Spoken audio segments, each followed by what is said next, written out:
Yan. Sige, try natin ha.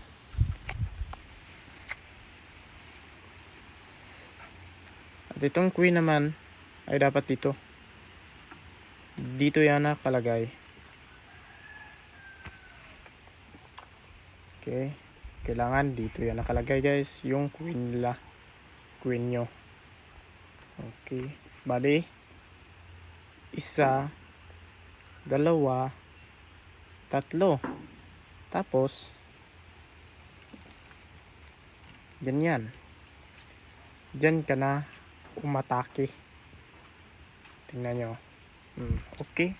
Yan po ay 4 moves. 4 moves po itong galawan. So sa hindi pala naka-subscribe sa aking YouTube channel, baka naman at sa aking Facebook page. Salamat sa inyong panonood guys at sana may marami akong matutunan na kabataan. Maraming salamat.